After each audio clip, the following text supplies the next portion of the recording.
اعوذ باللہ من الشیطان الرجیم بسم اللہ الرحمن الرحیم قال اللہ فی کتابہ المجید افمن یخلق کمن لا یخلق افلا تذکرون۔ میں نے آپ کے سامنے قرآن مجید کی ایک آیت پیش کی ہے۔ یہ قرآن مجید اللہ تعالیٰ کی ایک ایسی کتاب ہے جو خالق اور مخلوق کے بیچ کا فرق سکھاتی ہے، جو روشنی اور اندھیرے کا فرق سکھاتی ہے، جو باطل اور حق کے بیچ کا فرق سکھاتی ہے۔ اور جو آیت میں نے کوٹ کی، یہاں پر خالق اور مخلوق کے بیچ کا فرق بتایا جا رہا ہے۔ اللہ بیان فرماتے ہیں سورہ نحل سورہ نمبر 16 اور آیت نمبر 17 میں، افمن یخلق کمن لا یخلق افلا تذکرون۔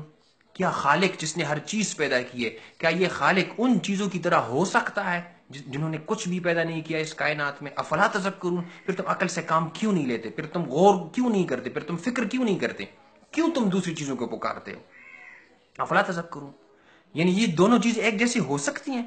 کیا خالق اور مخلوق ایک جیسے ہو سکتے ہیں؟ کیا خالق اور مخلوق جنہوں نے کچھ بھی پیدا نہیں کیا، جن کی کوئی کنٹریبیوشن نہیں ہے اس کائنات میں، وہ کسی چیز کے خالق نہیں ہے، کیا یہ دونوں ایک جیسے ہو سکتے ہیں؟ کیا ان دونوں کی خوبیاں ایک جیسی ہو سکتی ہیں؟ کیا ان کی صفات ایک جیسی ہو سکتی ہیں؟ کیا ان کی شکتیاں ایک جیسی ہو سکتی ہیں؟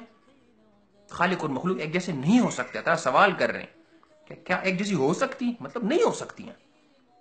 اللہ تعالیٰ توحید کا درس مزید دیتے ہیں۔ اللہ تعالیٰ بیان فرماتے ہیں سورہ نحل سورہ نمبر 16 آیت نمبر 20 اور 21 میں، والذین یدعون من دون اللہ لا یخلقون شیئا وهم یخلقون۔ اللہ تعالیٰ بیان فرماتے ہیں کہ جو لوگ میرے علاوہ دوسری ہستیوں کو پکارتے ہیں، میرے علاوہ دوسری ہستیوں کو پکارتے ہیں، اس میں صرف بت کے معنی میں یہ نہیں ہے، یعنی اس میں بت بھی آیا، زندہ بابا، مردہ بابا، تعویذ، جادوگر، ساحر، جن چیزوں کو بھی آپ پکارتے ہیں، مافوق الاسباب پکارتے ہیں۔ آپ کسی بابا کو پکارتے ہیں، نجومی کو پکارتے ہیں، عامل کو پکارتے ہیں، کسی کو بھی پکارتے ہیں مدد کے لیے کہ یا غوث مدد، یا علی مدد، یا پیغمبر مدد، یا رسول مدد، یا محمد مدد۔ اگر ہم اس طرح کرتے ہیں تو غلط کرتے ہیں۔ اللہ ان جیسے لوگوں کو درس دے رہے ہیں، بڑے پیار سے سمجھا رہے ہیں اللہ پاک۔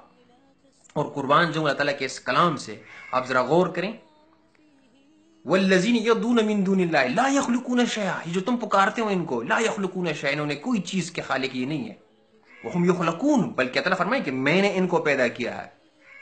اور مزید کیا ہو رہا ہے؟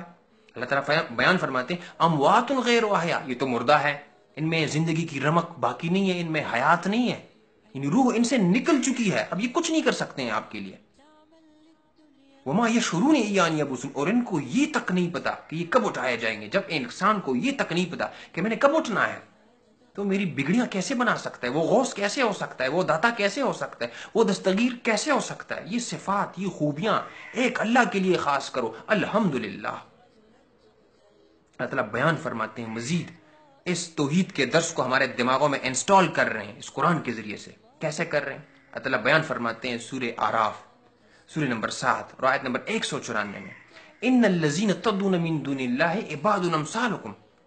اللہ تعالیٰ بیان فرماتے ہیں کہ میرے علاوہ جن کو تم پکارتے ہو مدد کے لیے، مختلف آوازیں تم پکارتے ہو، یا رسول مدد، یا غوث مدد، آج آپ دیکھیں اس طرح کی آوازیں گونجتی ہے ہمارے ارد گرد۔ اللہ تعالیٰ بیان فرماتے ہیں یہ تو تمہاری طرح کے عباد امثالکم، یہ جو تم جن کو پکارتے ہو تمہاری طرح ہی کے بندے ہیں، فدعوہم فلیستجیبوا لکم ان کنتم صادقین، تو ذرا پکارو ان کو، ہم بھی دیکھنا چاہتے ہیں کہ آپ کو جواب دیتے ہیں۔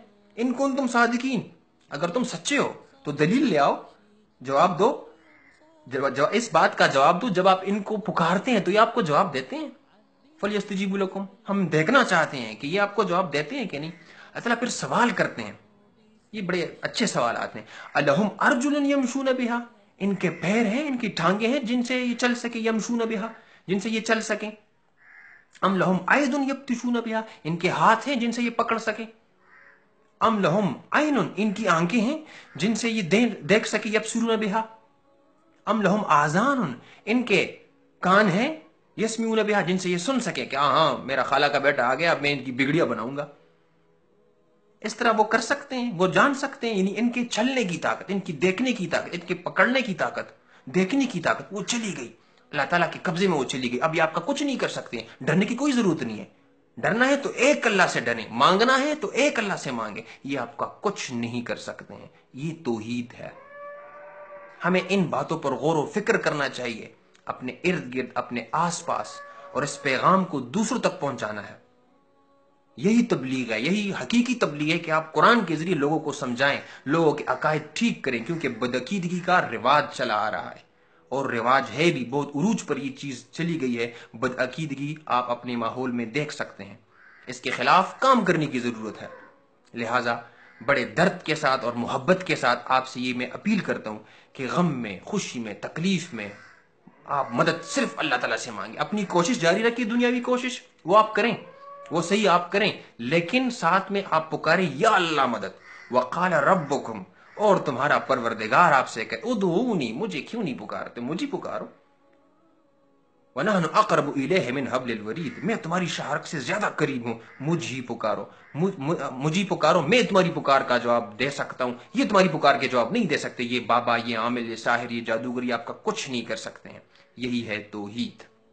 اللہ تعالیٰ سے دعا ہے کہ ہم سب کو توحید سمجھنے کی توفیق عطا فرمائیں، اور ہم ربانی بن جائیں، توحیدی بن جائیں۔ آمین ثم آمین یا رب العالمین۔ سبحان ربک رب العزت عما یصفون وسلام علی المرسلین والحمد للہ رب العالمین۔